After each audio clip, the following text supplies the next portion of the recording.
local language, the victuals were plumb good. Did y'all understand that? Can you hear me? The victuals were plumb good.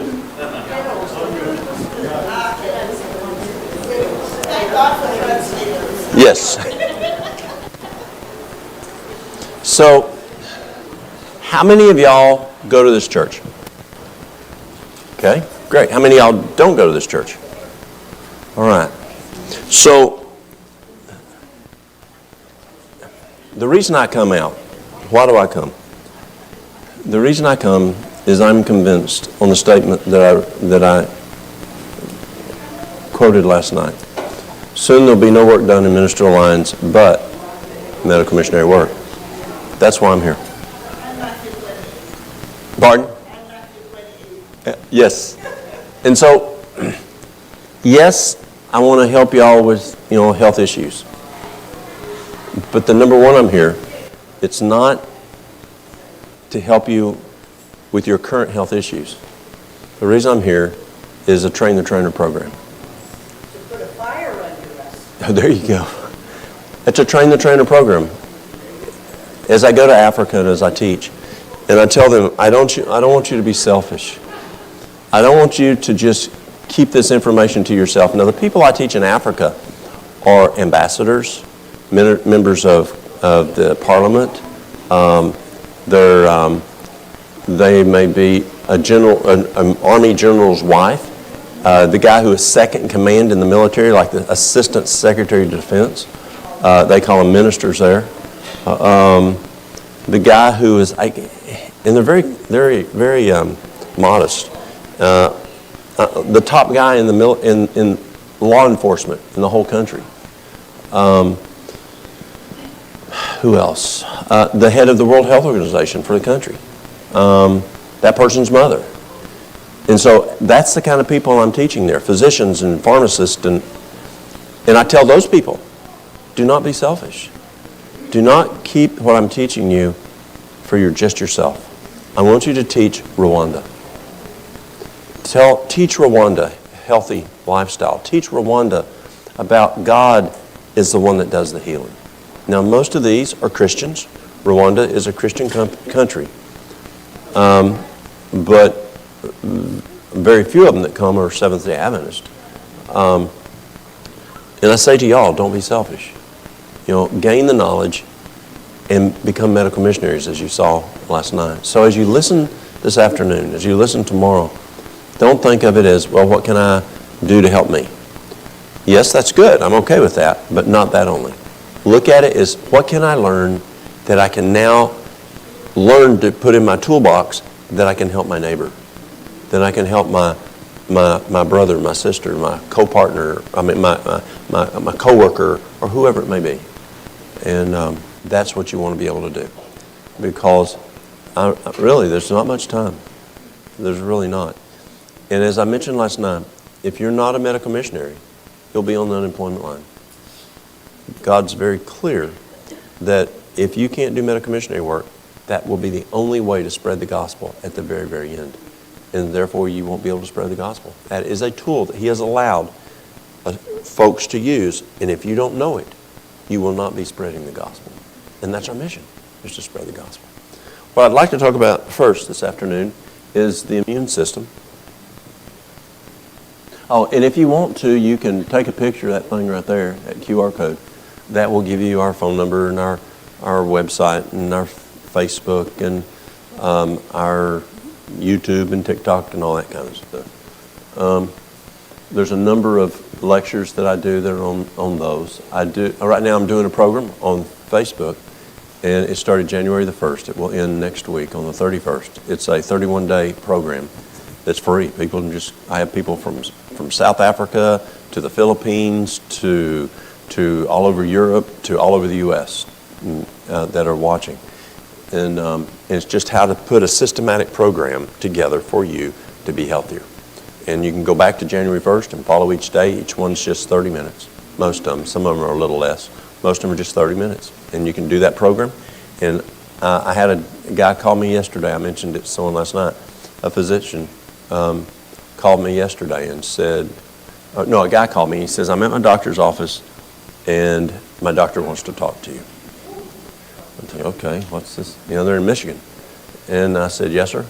And he says, what are you doing? He says, my patient's weight is down. His numbers are better. I wasn't able to get this done. How did you do it? I was in Rwanda.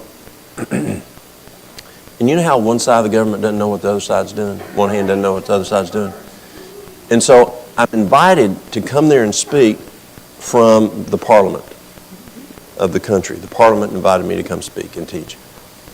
And I get there, and so I did a 2-week program to teach people how to do lifestyle health. And I said, well, we need patients, and so we got patients. And so we're doing the program, and boom, here walks in. Who knows JACO? Y'all know what JACO is? Joint Commission. Well, just think if it was CMS, HCFA. Remember HCFA?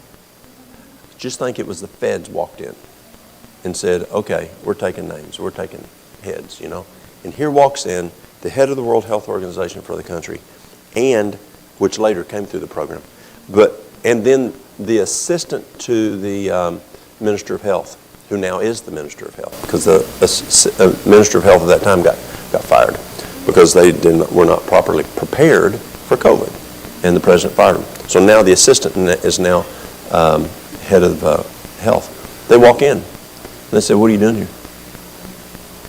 Who gave you permission to be here? See, they didn't know. And I said, well, because there's a lot of highfalutin people there, like ambassadors and different ones. I said, you can talk to these guys. Talk to them. We want to see your numbers. So we did labs at the beginning. We had daily indicators we were doing, and they wanted to look at all that documentation. They went through and they investigated, talked to every single person going through the program, which was like, 40, 50 people.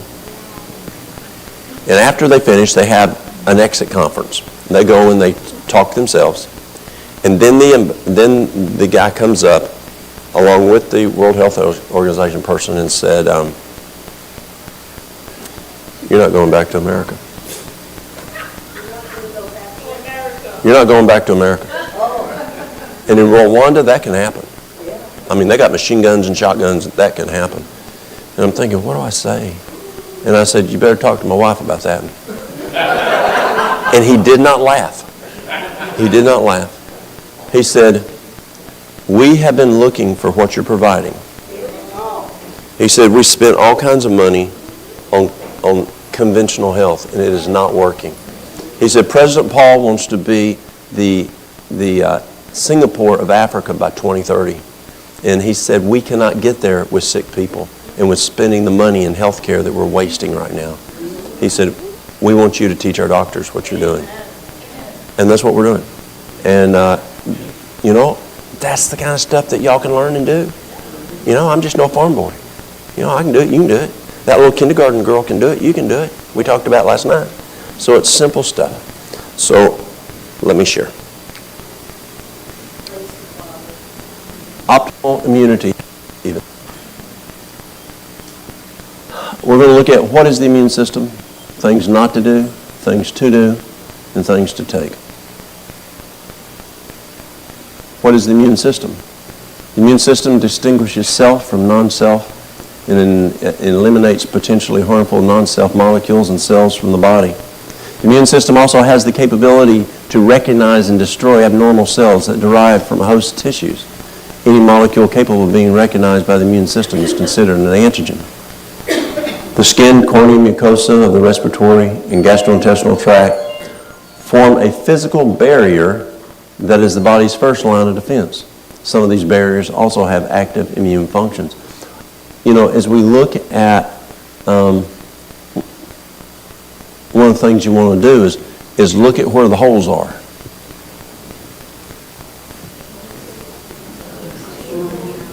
That's how stuff gets in. Protect the holes. Things not to do. I call them the 3 S's. The 3 S's. They're the huge ones that will just plumb take you down. But let me explain this first. I'm sharing from the United States Surgeon General. Heart disease, cancer, stroke, diabetes, atherosclerosis. That's 5 of the top major killers, issues out there. And this is what the United States Surgeon General has to say.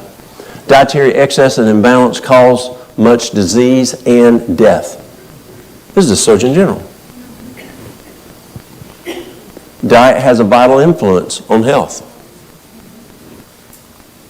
5 of the top 10 killers are directly related to diet.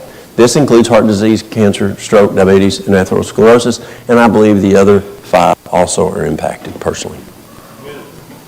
It is clear that diet contributes, and again, I'm reading from the United States Surgeon General. It is clear that diet contributes in substantial ways to the development of these diseases.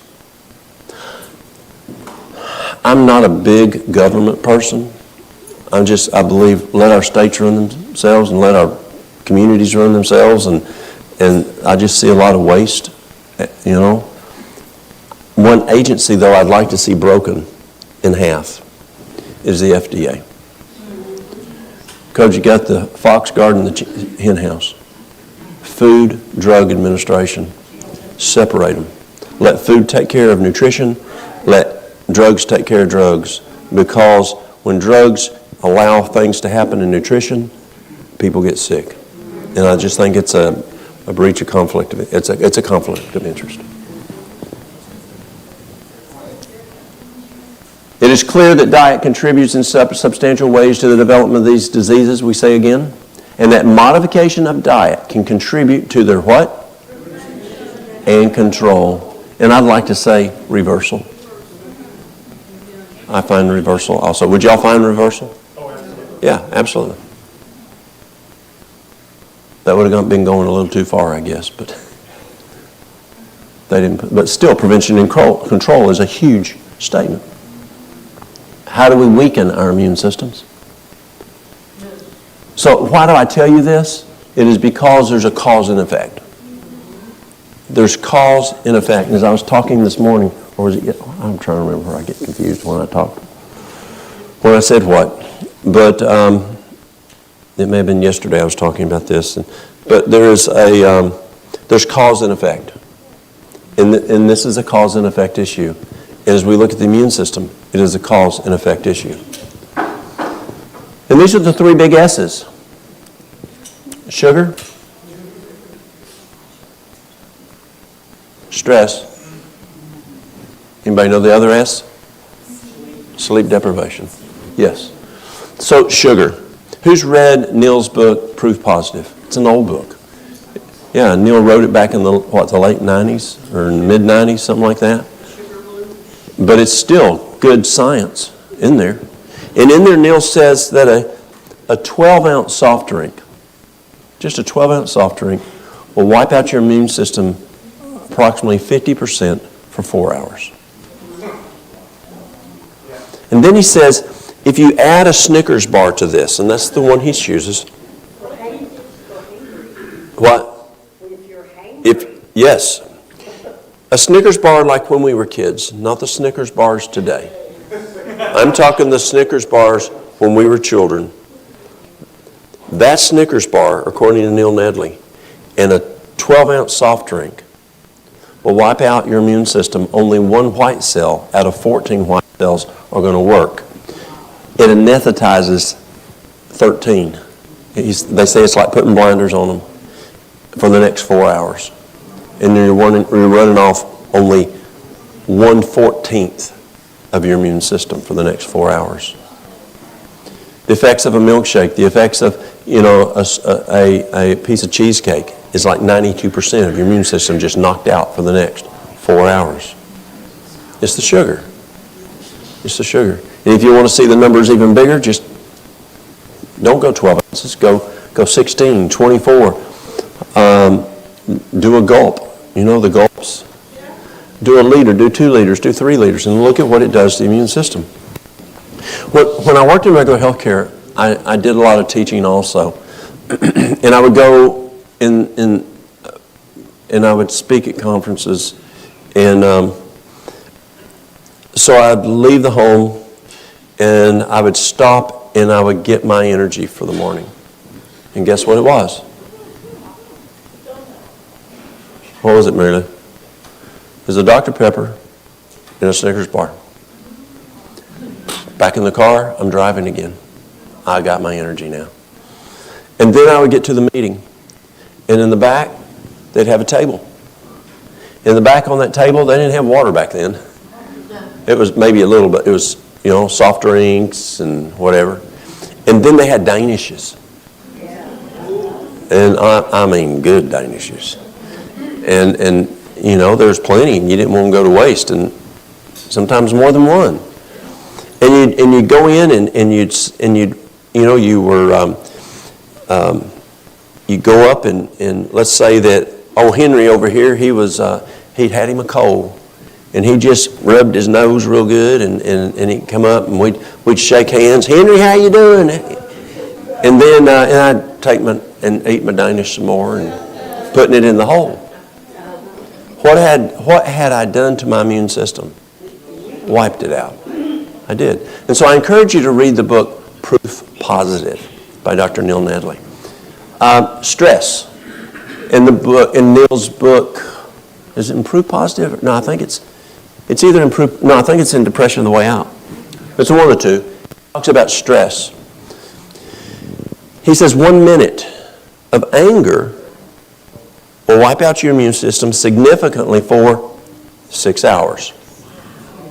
So I was teaching, actually, this presentation right here with Dr. Arvo Khanna, who's that neurologist I was telling you all about, that says your vitamin D has to be at least 60 for cognitive function. And I asked Neil before we went up and talked, I said, Neil, you understand the brain, the physiology of the brain? And he used to work with Neil. They used to work together in Arkansas. And I said, you know Neil's research there? Yes. I said, so help me on the physiology here of the brain. Neil says 1 minute of anger will wipe out your immune system for 6 hours. Yes. Is there anything majorly different on that 1 minute of anger versus 1 minute of stress? He goes, no. I said, so can I pull out the word anger and put in stress? He goes, absolutely. Do you ever have 1 minute of stress? You may say, well, I never get angry, and that's not me. Well, some do. Some people do get angry. But definitely we do get stress. And Neil says 1 minute of major stress can wipe out your immune system. Well, Arvo says stress is the same, but it can wipe it out for how long? 6 hours. 6 hours. Sleep deprivation. Sleep deprivation is huge on wiping out the immune system. And Harvard says sleep deprivation is equal to the effects of stress on the immune system. That's big. Besides being a driver behind other chronic health concerns like diabetes and heart disease, sugar consumption affects one's body's ability to fight off viruses and other infections in the body. White blood cells, also known as killer cells, are highly affected by sugar consumption. Sugar hinders the immune system by not allowing the white blood cells to do their job and destroy bad bacteria or viruses, as well as when we do not eat sugar. This was Cleveland Clinic. And this is kind of what we were talking about before. Average American consumes about approximately 22 teaspoons of sugar a day, and this is actually a little old, so it's a little higher now. 150 pounds of sugar a year, and this is the last one, is the big one that is much higher today, and that's 79 pounds of high fructose corn syrup.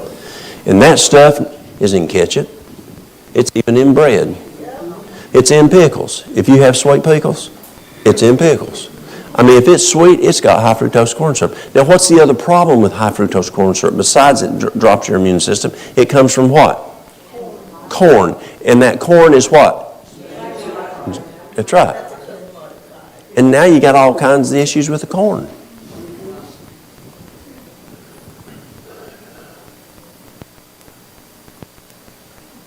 So they're not all equal, and people say, well, I'm good, I just drink Gatorade. Is Gatorade an issue? Yeah?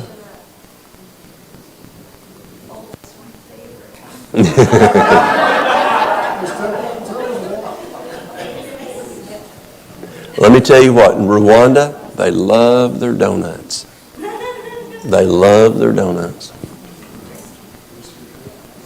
Yeah. Sleep deprivation. Sleep provides essential support to the immune system. I'm reading from Sleep Foundation. Getting sufficient hours of high-quality sleep enables a well-balanced immune defense that features strong innate and adaptive immunity and less severe allergic reactions. Do you have issues with allergic reactions? Lack of sleep can affect, this is Mayo Clinic, lack of sleep can affect your immune system. Studies show that people who don't get quality sleep or enough sleep are more likely to get sicker after being exposed to a virus, such as a common cold virus. Lack of sleep can also affect how fast you recover if you do get sick. There's 3 things I look at sleep. I don't think I shared these with you last night.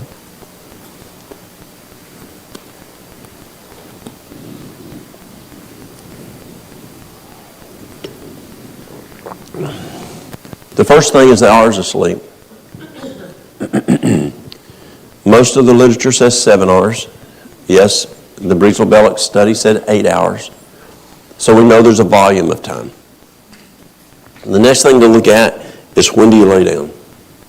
Now, those of us that took anatomy and physiology in school, remember the charts that we had? We had the chart on the bones and the chart on the nerves and the chart on the muscles and the chart on the lymphatic system. And the lymphatic system, remember, at the brain, it was white. It was white. We didn't know it had a lymphatic system, the brain, that is. And it was around 2013 that they found that the brain has a lymphatic system. The lymphatic system, prior to we knew that the brain had a lymphatic system, they say was more than double the size of the vascular plumbing that the vascular system, more than number of the plumbing, volume of plumbing, than what the vascular system has. But now it's even more because we found the brain has a lymphatic system. But here's what Harvard's found. Around 9 o'clock, the brain starts doing a deep clean. You know how the lymphatic system works. It's a sewer system. So from around 10 o'clock to 9 to 10, it does a deep clean. 10 o'clock to midnight, it does a thorough cleanse and flushing of the brain. But to get the full effect, well, at that time, when they first came up with this in 12 and 13, they said, you got to be asleep. The only way for that to happen. So if you're not asleep in those hours, you're not flushing the brain adequately. You ain't flushing the toilet.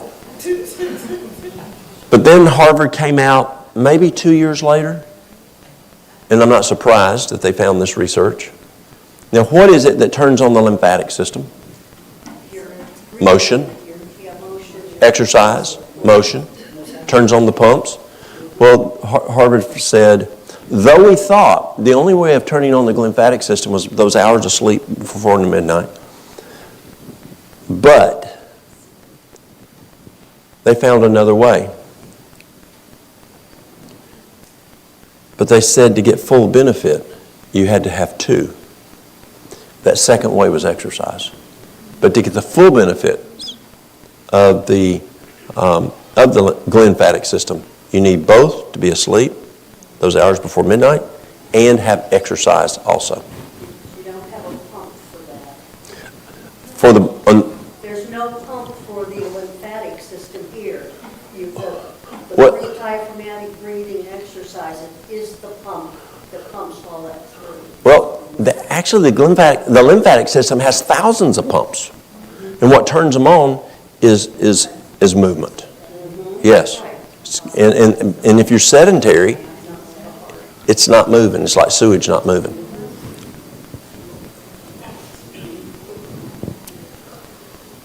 The other thing about sleep. So first is the hours of sleep. Then we know that the hours of sleep before midnight are worth twice the hours of sleep after midnight. Anybody ever know Dr. Walter Strachan from Loma Linda? Did a lot of work at UT also. Strachan went to bed between 4:30 and 5. How many of y'all know of Dave Westbrook, Pastor David Westbrook? Okay, it's Lars, Dave's wife's father. Pardon? 4:30 p.m. Before midnight, yes. He went to bed 4:30 to 5, never later at 5. He'd get up at 1 o'clock. Now Strachan did not know about the issue of the brain's lymphatic system. He just knew the hours before midnight were twice the hours of midnight after.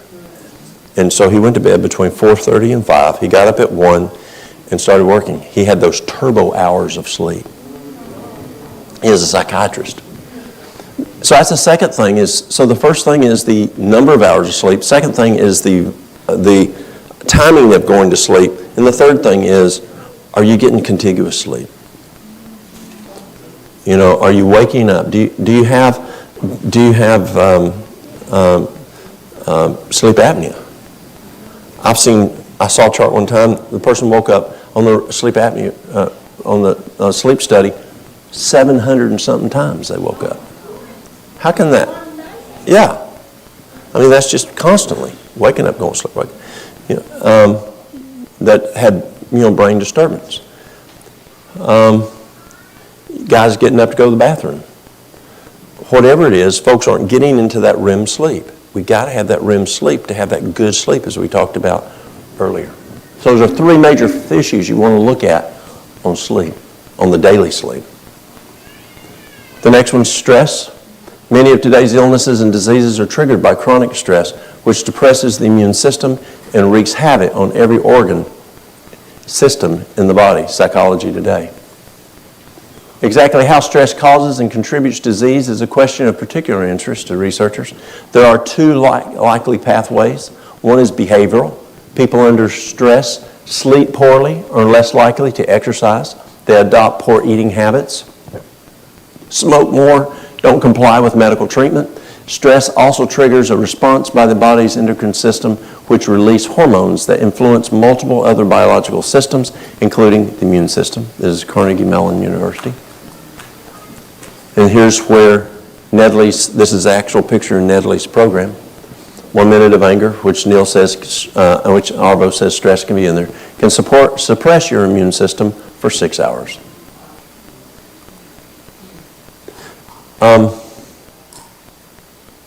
Where did I read? I'm trying to think where I read it. 75% of physicians' visits, I'm trying to remember what this authority was that said it. 75% of physicians' visits stem from stress-related issues. Hold on. Would you say stress is a huge cause of them coming to see you? Yeah, I forgot who documented that.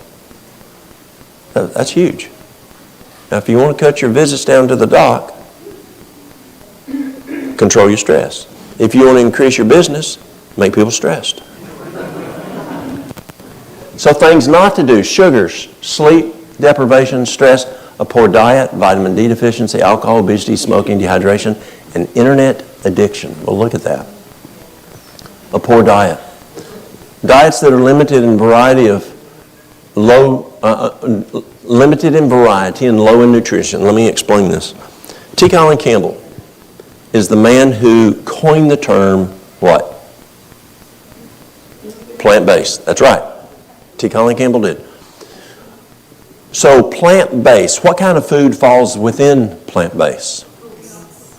Cookies, Fruit Loops, Oreos. Yeah. So it can't just be plant-based. So Campbell has three components that he would press down your throat. He teached this. Number one, whole food. It's got to be whole food, not processed. Number two, plant-based. But that wasn't all. He said it has to have variety. Now when I read from Harvard. Harvard is huge on saying variety. We're not dogs. Who is it?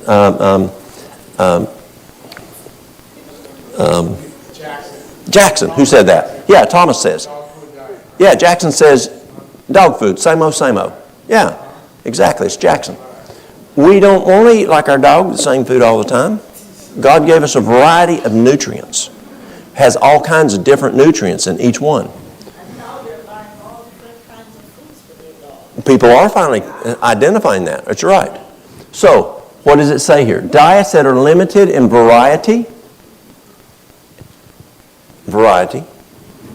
low in nutrients, such as consisting primarily of ultra-processed foods, can negatively affect affect a healthy immune system. It is also believed that a Western diet, high in refined sugar and red meat, and low in fruit and vegetables, can promote disturbances in the healthy intestinal microorganisms, resulting in chronic inflammation of the gut and associated suppressed immunity.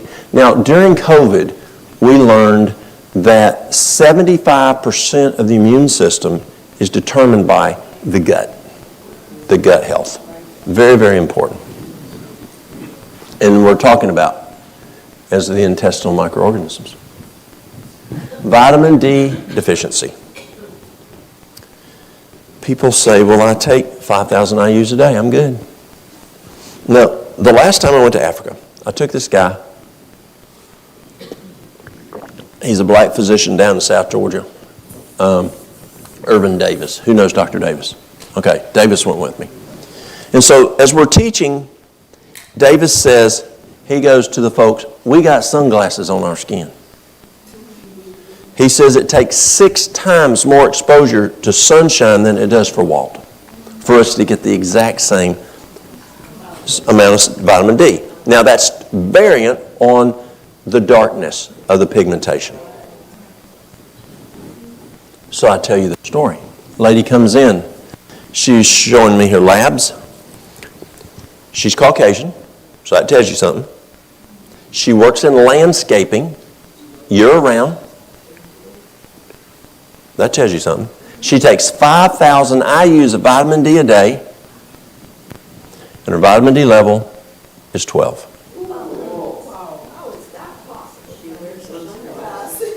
Well, no, that's for the serotonin. This is vitamin D. So we went to 10,000 a day for 3 months, retested. She was at 17. So I called a friend of mine. Who knows Dr. Ted Watkins? Ted Watkins is a black physician in New York. We work a lot together. We used to work together, and we call each other almost at least once, if not 6 times a day. And he's a surgeon up there, and we work a lot together. So I called him because he's done a lot of research on vitamin D. Why? He's a black physician. He has black patients. So he's done a lot of research on it. And I said, Doc, I said, something's going on here. He goes, yeah. He goes, do 20,000 BID. That's 40,000 a day. Do it for 3 months. I said, okay. So we did 20,000 twice a day. That's 40,000 a day for 3 months. 24. 24. So about a week later, just the timing, he calls me. It's around almost 12 o'clock. I know exactly where I was standing. I said, yeah, Doc. He said, did you read that article just came out this morning on magnesium? I said, I did. He said, hit her to bowel tolerance. I said, yep, that's what makes sense to me. So we went magnesium to bowel tolerance, mag citrate to bowel tolerance. Guess what it went to? 97. A low magnesium will affect vitamin D. Now, why do we talk about why do we talk about magnesium? We were sharing this morning about a friend of mine down in Chattanooga who's a hospitalist, a physician who works in the hospital. He was seeing a lot of patients coming in to the hospital low magnesium. So he ordered all admissions to have a magnesium level done. He told me 3 weeks ago tonight, he called me Saturday night, 3 weeks ago. He said, Walt, 90 to 95% of the patients admitted to this hospital are deficient in magnesium. Could that affect vitamin D? We also know that another friend of mine called me about the same time. He's in internal medicine over in North Carolina. He said, Walt, did you see the new study that just came out and said if a crop is sprayed with Roundup, it goes into the soil, it binds the magnesium where it cannot be taken up by the plant. And that's wheat, corn, soybean, and for our horses and cows, alfalfa. University of North Carolina, Department of Agriculture found that hybrid seed only uptake, now this is old research, this is like over 30 years old. Hybrid seed only uptake approximately 40% of the nutrients out of the soil that heirloom seeds do. Heirloom. So hybrid, most of our food out there is hybrid, not heirloom. Therefore, it's only, the best it's going to do is approximately 40% of the nutrients out of the soil than if you put an heirloom seed in the soil. And then we have the issue of stress. And Neil Nedley, in his book, Depression the Way Out, talks about what happens is when we have stress, adrenaline goes up. And when adrenaline goes up, the body dumps, like a fire extinguisher, magnesium in the body to protect the cells from the harmful effects of adrenaline. And then we have processed foods. So we see there's a magnesium issue out there. So when you look at vitamin D, don't look at vitamin D and say, I take this much. You need to do a blood test to know where your vitamin D is. You just aren't going to know unless you do a blood test. So that magnesium, that mineral helps the body assimilate Yes, the vitamin D. the vitamin D3 into the body. The D, vitamin D. Yes. Because then you're just peeing it out, you know, or it just exits out the body and doesn't really get. I don't know the etiology on that. I don't know. Yes. Which flavor of magnesium? Which kind? Which flavor? Magnesium citrate, magnesium. There's a lot. So for brain function, Arvo likes using the like the Magtine, which is what? 3 and 8. Mag 3 and 8. L3 is it L3 and 8 or 3 and 8? L3 and 8. The brain. But I like citrate because citrate, the bioavailability is very good, and it affects. See, some magnesiums are like a rifle, like the Magtine for the brain, and some are like a shotgun and help the whole body. You know, it can help brain function. It can help, like I was telling Walter about a week ago, I said, Walter, something's going on with my legs. He says, well, Dad, you better get it checked out. I said, nope, I'm going to check my magnesium first. I mean, I was having some foot drop on my right foot. And then I was noticing I was having some left. And then I was having a little bit of pain in my legs, and I just wasn't ambulating like I should. How long ago? A couple weeks ago. And so I said, I'm going to hit it with magnesium first. Boom. It's gone. Citrate. I did citrate.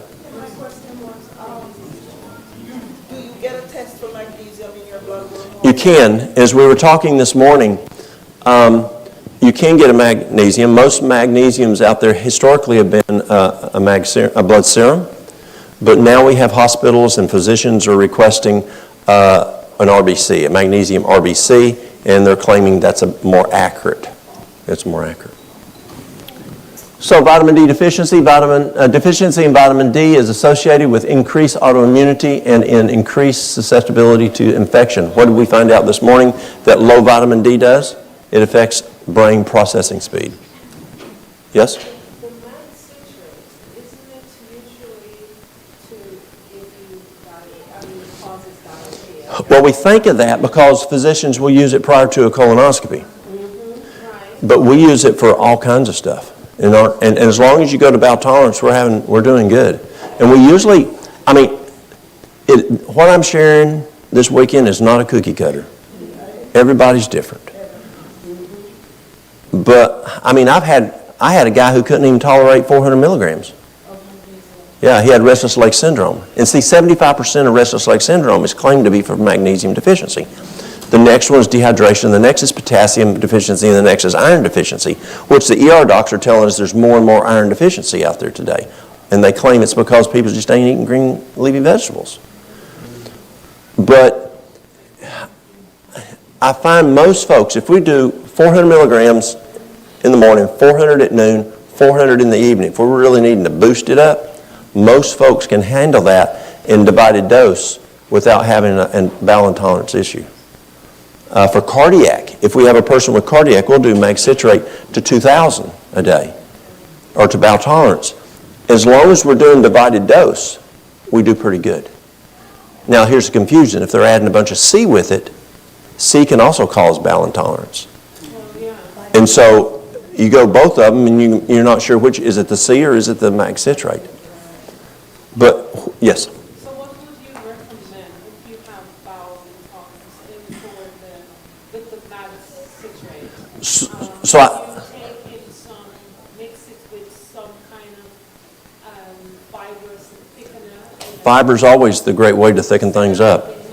Senna's opposite. Yeah. Senna, the other one. Yeah. Cascara? Psyllium. Oh, psyllium, yes, yes. Psyllium, but what I'll do is over 95% of the time, citrate does fine. If it doesn't, then I'm looking at glycinate or something else. Something that they can tolerate, their body does.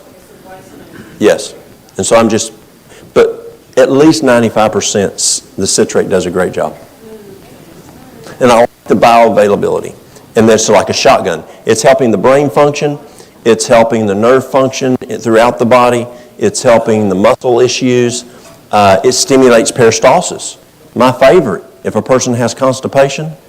I mean, first thing you got on constipation, you got to make sure you're drinking plenty of water, plenty of fiber. They're eating the same time, or they're exercising. They're eating the same time every day, and they don't ignore the urge. Because all 5 of those will cause problems. If you got all 5 of those, then my favorite to go to is not the Senna, not the Cascara Sagrada, but it's magnesium to bowel tolerance.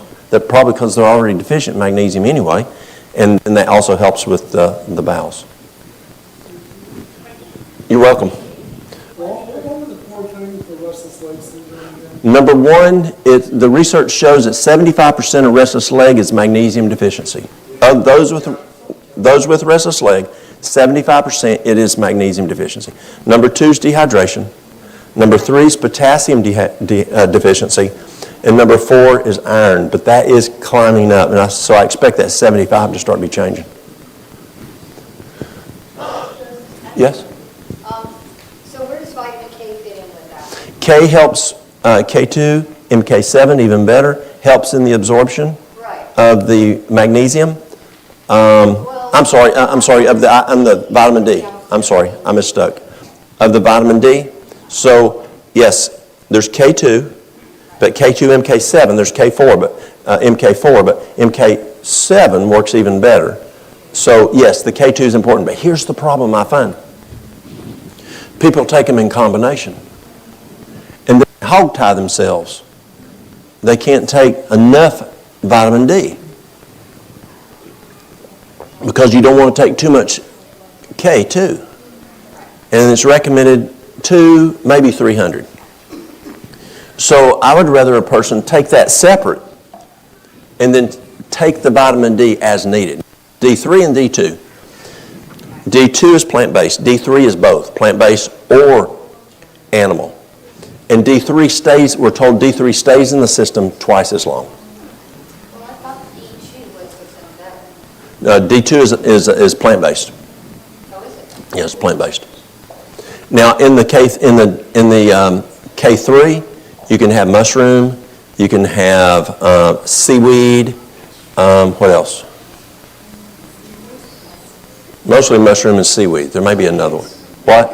Lichens? Yes, that's right. Exactly. Yes, the lichens. Exactly. Okay. So, research show that vitamin D plays an important role in immune function, and a deficiency in it is shown to increase one's susceptibility to infection. Vitamin D deficiency can mean your immune system is more vulnerable. Low levels of vitamin D have also been associated with frequent infections. In 2009, that's an older study. This is Pharmacy Times, written in 2019.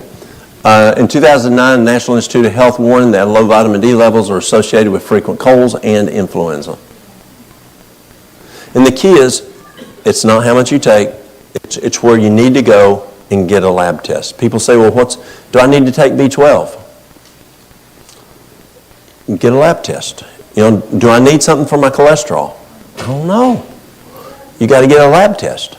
And so some things you just got to get a lab test to do. Because if you don't, it can actually you can get side effects and get sick. If you're trying to take higher doses of these different minerals or too much vitamins and things like that. You have to be careful.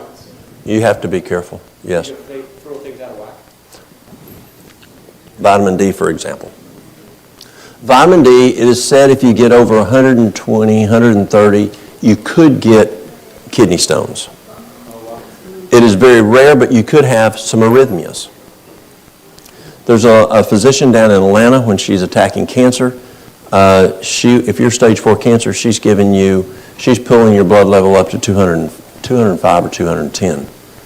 She says, I can deal with kidney stones a whole lot easier than I can, if it's going to happen, which is rare, than I can stage 4 cancer.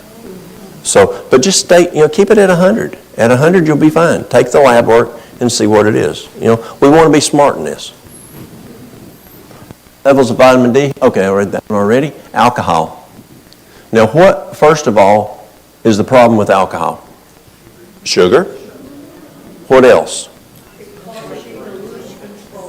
Lose control. Or as the little kids say, it makes mom and dad do stupid stuff. Harms the liver. So what's it say? Alcohol compromises the body's immune system and increases the risk of adverse health outcomes. And it costs you blame much. Alcohol can trigger inflammation in the gut and destroy the microorganisms that live in the intestines and maintain immune system health. This is from PubMed. Remember, they're telling us that the health of the gut is 75%, controls 75% of your immune system. So, alcohol can affect that gut. Now how about vinegar? Can vinegar affect any of that? Vinegar, you want to be careful with vinegar. Vinegar can damage the mucosa. I know my dad drank vinegar every day, and he said it helped his stomach. But you've got to protect the stomach, the digestive system. And so I'm just cautious with vinegar. I think there's other things to use. Obesity. My thing is vinegar. Christ refused it, so I refuse it. Yeah, and like, have you ever... I heard Mrs. White talks about vinegar, and she says that they use rotten plant material, rotten apples. So people say, well, that's just back then. So what did I do? I called a company that y'all know, and I said, how do you make it? Apples? Are they brand new fresh apples? Not always. Is there ever apples that have gone bad? Yes. Might have worms in them. And so Mrs. White said vinegar has bad apples in it. You don't want to put that into your body. So according to that company, they're still doing it today. So I don't want to do it. It's good to listen.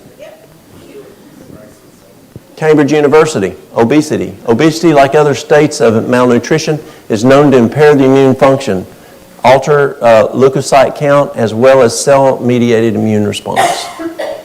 Smoking.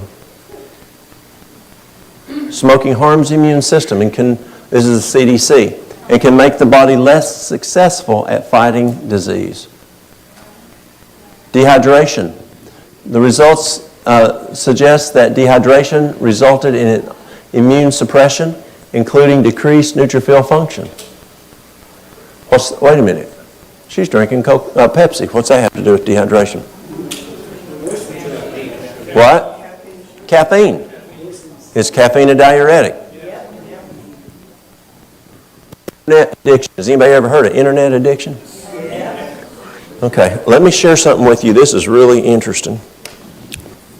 This has been out now for, I don't know, maybe 6-8 years. But psychologists came up with a new IDC-10 code. Is it still IDC-10 or 11?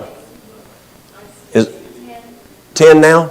Okay, it was 9 when I was there, so it's up to 10. There's a new code for when a person takes a selfie more than 2 times a day. According to psychologists, there's a diagnosis for that. It's called selfitis. Selfitis. I'm telling the truth, y'all. It is literally a medical diagnosis, selfitis. Inflammation of self. Who is the first individual that had self-itis? That's right, Lucifer. Yeah, that was his big problem. See, everything in the universe boils down to two words in my little brain. Love is of God. Self is of Satan. Would you agree? Yeah. I mean, it's real simple. Love, God's love. Satan is self. Any word that has self attached to it, that is of Satan. Self is lack of love. Maybe it's love of self, but not love of others. But internet addiction can damage immune function. People with excessive internet use have 30% more cold and flu symptoms than those with less problematic internet usage. This is, yes? Do you think that's because it's prohibiting you from doing good things? That's exactly what it is. That's exactly. You're not in the sunshine. You're not socializing. Yes. All these things are not helping for us. It's what you're not doing and what you are doing. Yes, because we'll look at it here. So those who spend excessive time on the internet tend to have greater, as you just said, worse eating habits, a less healthy diet. What are they eating? Pizza, chips, fast food. That's right, simple carbs. Engage in less exercise. Tend to smoke and drink alcohol more. So this is wherever. I have no idea where the university is, but anyway, it's, is that a Spanish word? I can't see from here. Oh, okay. Those last two words, FRIFYSOSGOL and ABERTAWE, wherever that is. Okay, so things not to do. And we'll finish up with this. Well, now I'll touch base on something real quick. Sugar, sleep deprivation, stress, a poor diet, vitamin D deficiency, alcohol, obesity, smoking, dehydration, internet addiction. What I try to look at first, when you look at health issues, look at root cause. I think that's the key. What is the cause? If I'm rubbing my arm with sandpaper, it's going to take the hide off of it. And you say, honey, let me put some medicine on it. And I say, oh, please, it's hurting bad. And you put medicine on it. And then you leave, I start to rubbing it again. And then you come back tomorrow and you say, oh, let me put some medicine. Oh, yeah, it's even worse. See that? And you put medicine. And I go rubbing again. It is not going to fix until you get to root cause. And so these are some of the root causes as we deal with immune system. What are some things we can do? Prayer. That's huge, y'all. Prayer is really big. There's just not enough time to share so many things. WHO has recommendations. A healthy diet, hydrotherapy is great for the immune system. Has anyone ever done, who's ever done hydrotherapy? Has anyone not ever done hydrotherapy? Have you never taken a bath? That's hydrotherapy. Take a cold shower. Take a hot shower, turn it cold. I had a lady come in yesterday, and she's having some breathing issues. And, it's a congestion issue. And I said, well, do you live with anybody? No. I said, any friends or anything can come over from church? No, I ain't got nobody. I said, okay. So it's a little hard to do hot and cold fomentations on yourself. It can be done, but it's a little hard. I said, can you stand in the shower? She says, yes. I said, just turn it as warm as you can handle on your chest and turn it plumb as cold as you can turn it on your chest. And go back and forth. 3 minutes warm, 30 seconds to a minute cold. 3 minutes hot, 30 minute cold, back and forth. Do it 7 times twice a day. Vasodilation, vasoconstriction. Vasodilation, vasoconstriction. When I went to school, I was a freshman at SMC, and this old guy, he was 97 years old. And he said, Walt, you're taking health care, aren't you? And I said, yes, sir. He said, I need to tell you something. Something you might need down the road. He says, back in 1917, during World War I, he said, I was an Army nurse. And he said it was pretty high security, but our men were dying. And we know the Battle Creek story. would come in with Army trucks at night and take the Battle Creek nurses and take them at the dark of night so the enemy would not know that we had guys that were dying from the influenza of pneumonia. And they were those nurses from Battle Creek and taking them wherever they took them, and they were treating those patients, and it was taken in and out at the dark of the night. Well, this guy was not part of that. He was just an Army nurse in the Army. And he said our men were dying. He said the only thing that started saving their lives is when we started doing hot and cold fomentations on their chest. And so that's a simple thing that you can do. It's huge. So things to do. But number one, pray. Don't do nary a thing that I tell y'all this weekend. Pray first. And you ask the medical director, what shall I do? You know, everybody's different. And if he tells you to do it, then you do it. And people go, well, I don't understand. And there is a lot of people who don't understand that. But fortunately, we live in the Bible Belt. And so a lot of our neighbors do understand that. And I say, do you ever pray when you go buy a car? Like, God, is this the right car? And you go, that ain't right. Something's wrong. And you don't buy that car. And then you see another car and you pray and you go, I believe so. Who knows what a Super MTA is? A Super MTA. It's Farmall. It's a Farmall. It's a 1953. And I've been looking for one for years. We had H's and M's and Super M, and so I was wanting a Super MTA to do. I've got a Kubota, but that's not a tractor. I wanted an old red tractor, you know, and that's what I grew up with. And so I wanted something to take the neighbor kids out and do hay rides, and my grandkids and do hay rides. Been looking for years, and finally I had a customer find one for me. And he said, Walt, I found you a Super MTA. It's down in Athens. Great. Gave me the number. I called the man. He sent me pictures. Beautiful. Just restored. Everything. Plumb restored. Brand new tires. Brand new seat. Engine's in great shape. I mean, new paint job. Is that a Farmall? Yes, sir. It's a Farmall. Mm-hmm. And I said, how much you want for it? And it was literally less than what those 4 tires should have cost him brand new. Now that's a deal. And plus he was willing to truck it from Athens all the way up up on the mountain where I live, which is over 2.5 hours one way. And I said, why you won't sell it for that price? He said, well, we got an M and we got a Super M. My wife don't like the Super M. She likes the M. She said, I had to get rid of one of them. And I figured I better get rid of the one she don't like. And so I'm getting rid of it now. I said, okay. I said, well, can I pray on it? He goes, absolutely. Why did he say absolutely? Because he's here in Tennessee. He's from the Bible Belt. So I prayed. No. But God, this is a deal. Literally, I prayed. I prayed for a whole week like God was going to change his mind. But finally, after a week, sometimes we just ain't too bright. But I was bright enough after a week. I said, okay, God, I have no idea why. That's one of them heaven questions that we're going to find out. God, why did you say not to buy that Super M?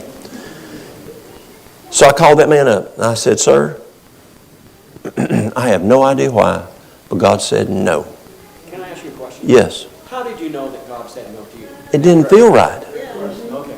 You didn't have peace about it? No, I didn't have peace. That's the word to use. I didn't have peace about it. Okay. And so what do you think that man said when I said, I can't buy it? I said, God said no. And you know what he said? He said, I understand. Why? Because he's raised up in the Bible Belt. And he had parents that feared God and taught him to pray. We're dealing with people that pray around here. And that's an advantage. And so, if he will tell me not to buy super MTA, will He tell us what to do for our bodies? See, our bodies do not belong to us. 1 Corinthians 6 and 1 Corinthians 3 is very clear on that. 6 says that Christ bought it. 3 says if you mess with it, God's going to destroy it. And so we're just caretakers. And God said, He'll help us. And here's the other problem. And as I lead into the cancer thing, a lot of times there's questions of why. Why? Whether it's cancer, whether it's whatever it is. And we go, it don't make a lick of sense to us. And we ask God, why? Did you ever do that as a kid? Did your children ever do it? Did your grandchildren ever do it? And did your parents ever say, well, that one too. But did they ever say, Walt, you just ain't big enough yet? When you get bigger, you'll understand. Are there things that we don't tell those children back in that back room? Are there issues of finance that they just don't need to hear about? Absolutely. They don't need to hear family finances. That's not their job. It's dad's and it's mom's. Not their job. There's things that their minds just are not ready to hear about yet. They won't understand. They don't need the stress. They don't need the stress. Or try teaching a kindergarten trig or calculus. They ain't ready for it yet. And God says, trust me, when you get bigger, or maybe it'll be when you get to heaven, I will explain it to you. That's the way this little farm brain thinks. That's how I deal with it. When I can't understand something, it's okay. God said no. He'll explain it later. Trust. Jesus said to have trust as what? Little children. And we have to trust. And sometimes we go to school so much that we have to have all this research that school taught us for an answer. And we can't just trust when God says no or when God says yes. Yes? That's right. That's exactly right. That's right. Do you want to take a little break for a few minutes before we go into cancer? Okay. Whatever y'all need to do. Yes, ma'am.